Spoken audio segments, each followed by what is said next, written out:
Kalau pengen tahu detailnya, kereta kuda sebenarnya juga seperti kereta-kereta delman itu. Rodanya 4, ditarik kuda. Kudanya malah 1 malah kan juga kasihan sebenarnya. Jadi penumpang kira-kira bisa menampung 8 sampai 10 orang.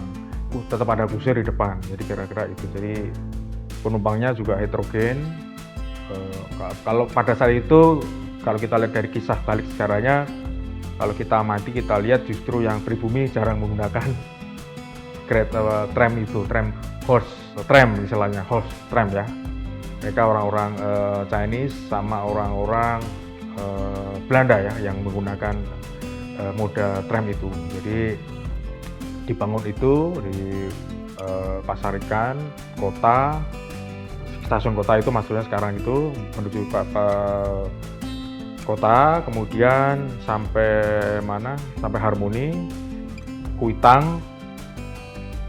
Tram identik dengan kendaraan berjalan di atas rel. Namun saat itu, tram berkuda masih berjalan layaknya sebuah delman. Ini sempat beroperasi cukup lama ya, sampai mungkin sekitar tahun 1880-an awal lah begitu. Tapi kemudian terbukti bahwa kuda ini pun tidak efisien karena berat bagi kuda untuk menarik tram dalam tempo yang cukup lama gitu, berjam-jam, sehingga kemudian banyak kuda yang sakit, banyak kuda yang mati, dan itu perusahaan akhirnya mengeluarkan biaya yang cukup mahal juga. Abad 18, revolusi industri terjadi. Revolusi yang melahirkan berbagai perusahaan di segala lini kehidupan di seluruh dunia. Berbagai mesin canggih ditemukan. Penggunaan moda transportasi publik ini kan beriringan dengan perkembangan zaman dan perkembangan teknologi. Jadi ketika belum terjadinya revolusi industri, orang menggunakan kendaraan angkutannya berupa tunggangan kuda atau menggunakan sapi atau hewan lainnya untuk menarik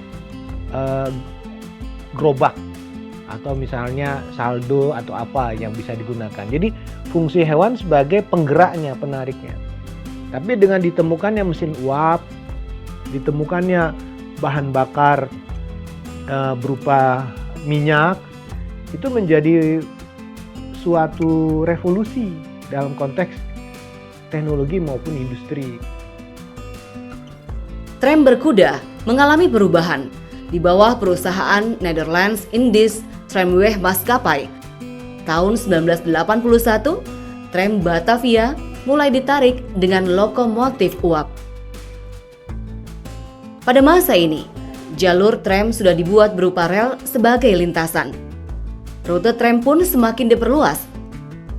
Yang sebelumnya hanya menghubungkan Jalan Cengkeh hingga Harmoni. Terjadi penambahan 3 jalur lagi, yaitu jalur Harmoni hingga Jatinegara, Harmoni hingga Kramat, dan Harmoni hingga daerah Cutmutia. Tahun 1897, tram uap berganti kepemilikan. Di bawah perusahaan baru bernama Batavia Elektrische Trammaatschappai. Tram kembali mengalami perubahan. Sistem tram berbasis tenaga listrik mulai dikembangkan. Seiring munculnya tram listrik, tram uap masih tetap beroperasi hingga akhirnya dihapus pada tahun 1933. Tram listrik terbagi atas 3 kelas. Kelas 1 untuk bangsa Eropa, kelas 2 untuk Asia, dan kelas 3 untuk pribumi yang kemudian dikenal dengan kelas kambing.